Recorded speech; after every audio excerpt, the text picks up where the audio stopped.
A 10th planet? A mysterious species with the technology to genetically engineer humankind? A few years ago, most of us would have laughed at these ideas.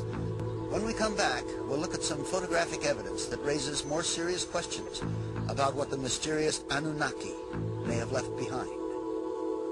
In our ancient past, there were advanced beings referred to as the Anunnaki, translated, those who from heaven to earth came.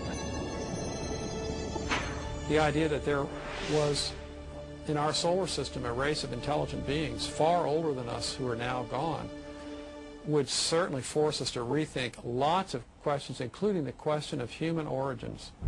Where did we come from? Could we be the products of genetic engineering? The hypothesis that modern science is only now catching up with ancient knowledge is inspiring scientists and researchers to increase efforts to rediscover that which may have been lost over time. Thanks to the science of archaeology, experts now know that the first great civilization emerged almost 6,000 years ago. The people of this society were called Sumerians, after their land, Sumer, in the Great Plain between the Euphrates and Tigris rivers, today's Iraq. The book of Genesis calls the land Shinar. For generations, biblical scholars either ignore biblical references to ancient kingdoms or categorize these as legend or lore. Through the study of historical relics and the translation of ancient languages, many biblical researchers now believe that the previously questioned Old Testament references are indeed historically authentic accounts of flourishing, advanced cultures. If you study the Genesis document, God made Adam out of clay and then took Eve out of his rib, one of his ribs, etc. If you study this document, you discover that it's really a much shorter version of a much more complicated document that comes out of Babylonia and then out of Sumer and so on. Now, these ancient texts give a really complicated story of powerful, non-human, godlike beings actually engineering us, making us for specific purposes. In ancient Mesopotamia, the secrets of astronomy and other celestial knowledge are kept carefully guarded, studied behind closed doors by an exclusive society of priest astronomers. Cylinder seals like these are the only surviving record of these carefully guarded secrets. This clay tablet carries the print of a cylinder seal about 4,500 years old. It depicts the god Enlil granting the plow to humankind, ushering in the age of modern agriculture. On closer inspection, something completely remarkable can be seen. A detailed depiction of the complete solar system configured identically to that known to contemporary science. With the sun prominently figured in the center, each planet appears in its correct position and relative proportions to the other planetary bodies. On the outskirts is one additional planet, a 10th, not currently located by astronomers of our modern era. Astronomers around the world are on the lookout for this evasive celestial sphere, as a growing body of physical evidence indicates that it does in fact exist. The surviving historical records of the Sumerians reveal the story of an intruder planet, Nibiru, which appeared out of deep space, drawn into the center of our solar system by the planetary pull of Neptune, Uranus, Saturn, and Jupiter.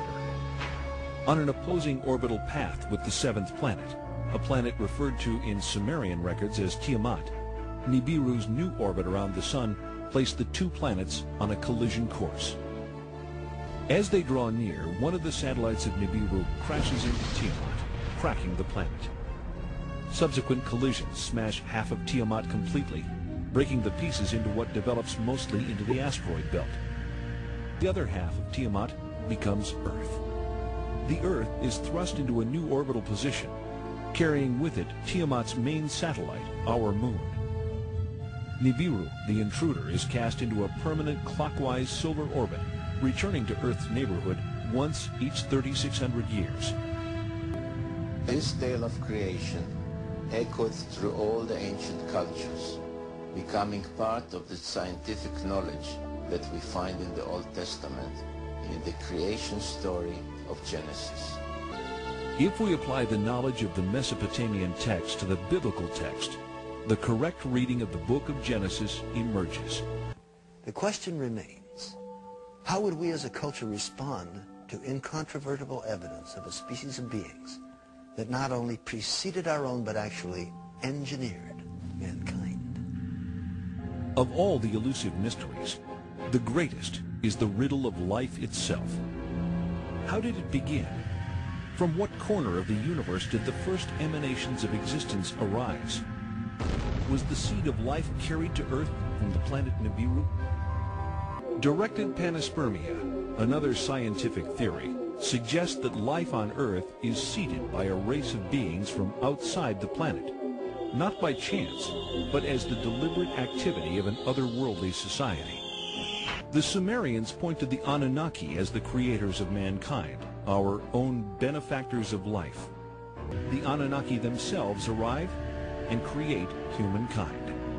How was Adam created? According to the Sumerians, it was by genetic engineering, fertilization in vitro. But why? Sumerian documentation suggests the Anunnaki create humanity to assist in mining African gold. Judaism, Christianity, and Islam, the three great Western traditions, religious traditions, are all founded on the idea that there's something special about human beings. We didn't arrive here accidentally, so we're not just some consequence of billions of years of pointless accidental permutations of life forms. No, we were created in the image of God. Now, what if it were the case that there were creatures both technologically more advanced than us, older than us in terms of their civilization, and maybe even more intelligent than us, and more spiritually advanced, if we could imagine that? Then would this cause the creation story to collapse and leaving, literally billions of people on the planet totally confused about the meaning of life? Two figures stand on either side of a craft.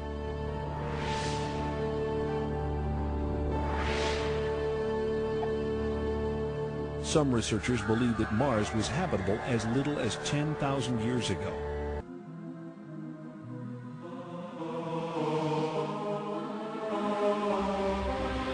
The ancient Sumerian text, just in a very broad overview, basically tell us that these Anunnaki came from space and landed on the Earth in the Tigris-Euphrates Valley. They began to set up a colony that they called Eden. According to Genesis, Eden, or Eden, is where Adam was created from dust and Eve from one of his ribs. Others, however, have a more high-tech version of how human life began. In time, needing manpower, needing workers, jumped the gun on evolution using genetic engineering. They took the Anunnaki, mixed that with a primitive humanoid, probably one of these primitives that we are now finding archaeological remains of in Africa, and they produced a hybrid which eventually became Cro-Magnon or modern man. We're dealing with an issue that I think has potential for being highly controversial, because after all, if you say that Jehovah is an ET, then that changes the basis of Judaism and Christianity in a very fundamental way. Legend has it that when the Anunnaki came back after several thousand years to see how their genetic handiwork had turned out, they found the Earth females irresistibly attractive. What fascinates me on this planet is the diverse, many different races we have here. Is it because of environment and locale, or are these all, I've always thought about this, are these all various sex races from other extraterrestrials that have been here and, they've manipulated in their own image? So the Asian person, the Caucasian, the African, they are in the image of the extraterrestrial that came to this planet a long time ago. Have you ever thought of that? We're talking about the work of Zecharia Sitchin and his theories of the 12th planet. Robert Saffier does a very thorough job trying to coordinate all the various people who are talking about this. And could the Anunnaki have genetically engineered humans? It sounds incredible until we consider that we ourselves genetically engineer the fruit and vegetables we eat every day. From tomatoes to apples and oranges to cloning Dolly the sheep. If we can genetically manipulate DNA, then who's to say that we weren't created or our DNA wasn't tampered with by another race of beings in the past? Now the question is, were we? Did they? And if we were, there must be some empirical evidence, some clues left behind, besides writing in a text that points to this.